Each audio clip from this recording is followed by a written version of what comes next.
Hello, and welcome to the next lesson of Finance RM.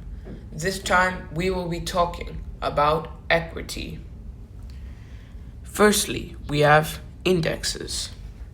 This is a stock market index which is created by selecting certain stocks of similar companies or certain stocks that meet a set predetermined criteria.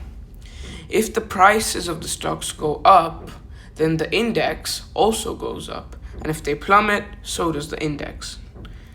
Here are the types of indexes in the USA. The S&P 500, which is probably the most known alongside the Dow Jones Industrial and the Nasdaq. It represents about 80% of the US's total value and is the 500 top companies in the US.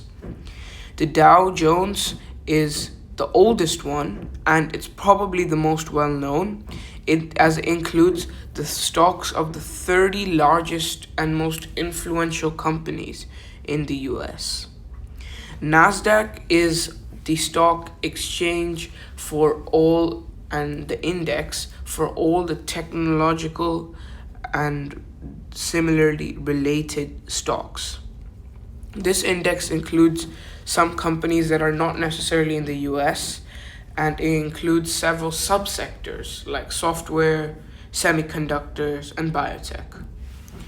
The Wilshire 5000 is probably called the total stock market sometimes, as even though it says 5,000, it is basically all the stocks in the entire US market.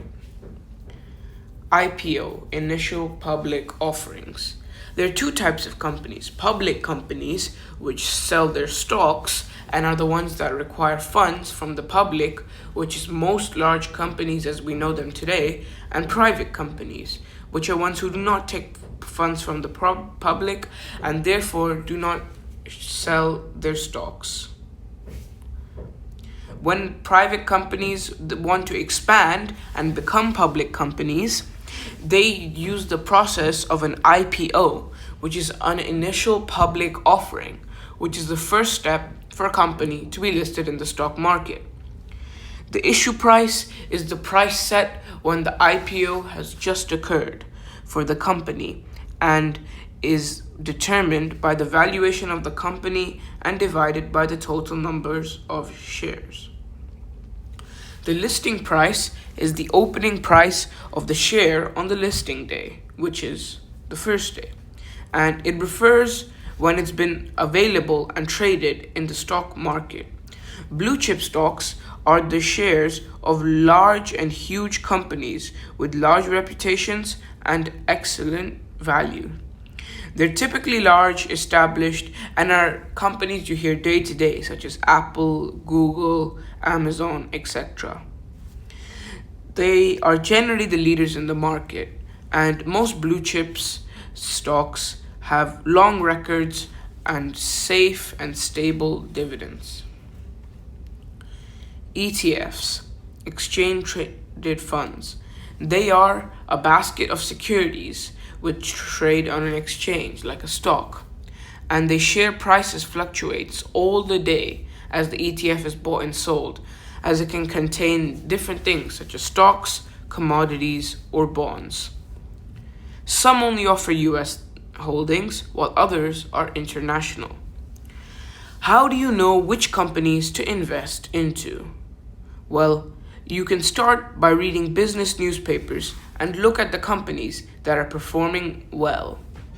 Start following business news and use portals, as any are there. And try to always learn knowledge and ask advice from other people. For example, a preliminary review of Apple. The company name Apple, it's in the Nasdaq. The CEO is Tim Cook, and there's a large range of products It's a large, financially successful company with a revenue of about 124 billion per year, rising rapidly, net income 95 billion, total assets 351 billion, and total equity 63.9. So the key takeaways is that it's earning good profits per year, and the income is quite successful, and the auditors, which are the people who are checking all of this, have given a clean report, meaning it's a safe and secure company. The company's business looks fine and can be invested into with more knowledge. The preliminary review is the first stage, and remember, if you want to invest in anything, always look carefully at the stock. Thank you, and remember to achieve your financial goals, stay smart, and be smart.